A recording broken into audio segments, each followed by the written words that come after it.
Kid Zone coordinators. I shared part of this story a couple weeks ago, but I want to share it again specifically with you and talk about how it is really a great picture of what we are doing as a children's ministry team. There's a family. The mom's name is Tamika, and she has a couple kids and her husband. And they came last year to Candytown and they got involved. So, what does getting involved mean? They're here every single week. Tamika's serving on the Kids Zone team and also the hospitality team. She went on a missions trip. She got baptized. She went through the Next Steps course. She was involved with the Alpha course. Everything that we design as a church, she's gone through that entire process within 1 year's time. So we've been able to get that entire family connected through our process, one step after the next. And that all started with the family coming to Candytown. So I want to just rally us around this one idea. One of the most important things we can challenge our leaders to do is to get our kids to invite their friends. We want to motivate our kids to get involved with this evangelism process and invite their friends to come, because that one simple act, that one simple invitation can change an entire family. And I remember when Tamika and her family first started coming, they were very hesitant. They were concerned, cautious. They didn't, specifically the mom, dive right in. The kids dove right in pretty quickly. But as the year has gone by, she's loosened up a little bit. She's developed a level of trust with us, and she's engaging in everything that we're doing as a church and engaging in her relationship with God, more importantly than that. So we want to see this happen for countless families, and it can all start the week of Candytown in just a couple of weeks. So as coordinators, you want to constantly be working with your leaders on in getting your kids engaged in this process. This is one of the key times each year that we want our kids involved with that evangelism process in a very strategic way. It's very simple for kids. We're giving them lots of tools. This week we're giving them t-shirts, we're giving them invitations. We want them engaged in that process because this is part of releasing our kids to accomplish the purpose that God has for them, to share the gospel, to share the good news with their friends and impact families' lives. So we want everybody to be able to reach the one. This is one of those key times each year that we're really equipping our kids to do that. So continue to make that a focus.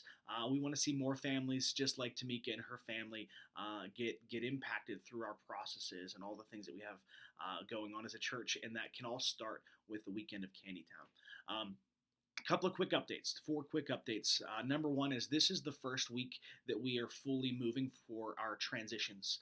So Corey is going to be shifting to the 9:30 service, and Allison is going to be stepping in as that co-coordinator with Sean in the 11:15, and Paul is also stepping into that assistant coordinator role. So we want to begin to really engage in those roles.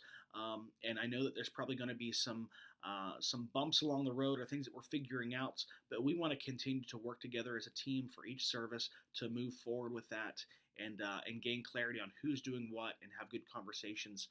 So I'm looking to each one of you as a team to really work through that process.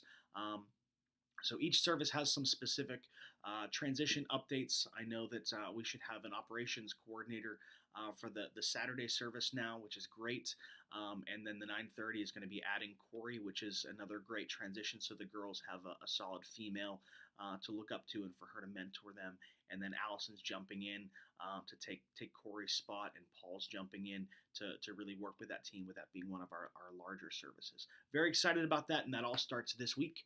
Want to also talk about the worship transition. This past week, we tried something out in each of the weekend services to have this jungle-themed worship experience. The idea of that was to take the services that have a low participation level during that worship time, specifically on the boys' side, and give it like a boost of energy. My goal was to see a lot of kids get out of their seats that are not normally out of their seats, and for them to stay out of their seats. Now, understand each one of our 3 services is in a different place.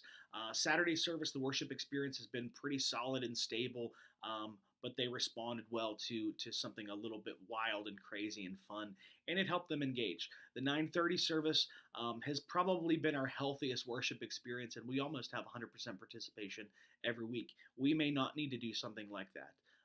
And then the 11:15 service, we've probably had the lowest percentage of participation in that service, and it needed something to boost it. What I'd be looking for each one of you to do is make a decision within your service of how you want to conduct worship based on your level of participation. I want to see as many kids as possible engaged in worship, but each service dynamic is different, so I don't want to try to create a cookie cutter mold for each service.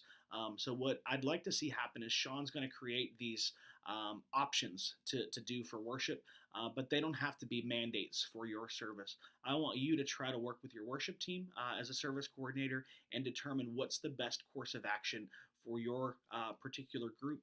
But I do want us to really make a conscious effort to engage as many kids as possible with the worship experience. But I want that decision of how that happens to be with you, the service coordinators.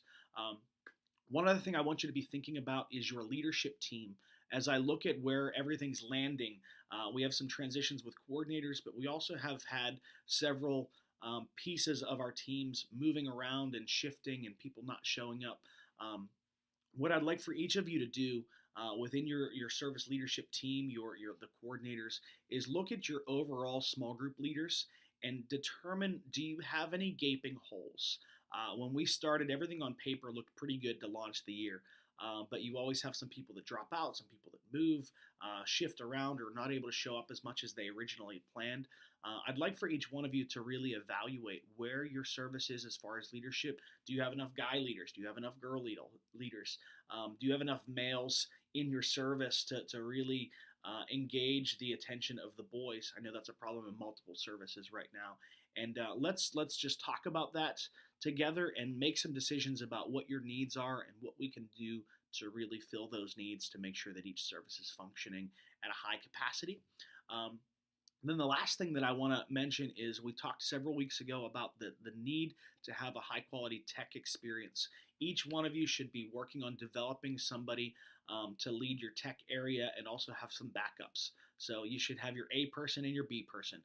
If A person doesn't show up, the B person should be ready to facilitate that. So you should always be training somebody new so that we can provide a good experience regardless of if our A person shows up or not. Make sure you're working on that because that's such a key piece to the Kid Zone experience.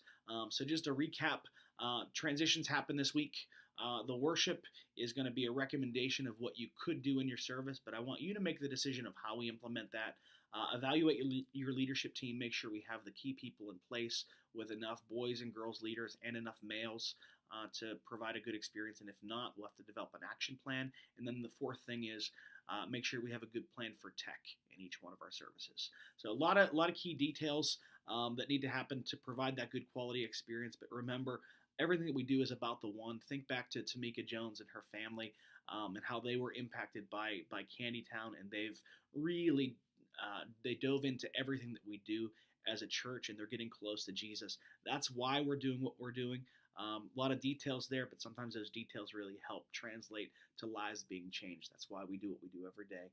So let's work together to impact a lot of families and to reach the one. Very excited about this upcoming week and even this month with Candytown. It's one of the most fun times a year for me. So looking forward to working with each one of you. If you guys need anything, please let me know. I will see you all this weekend.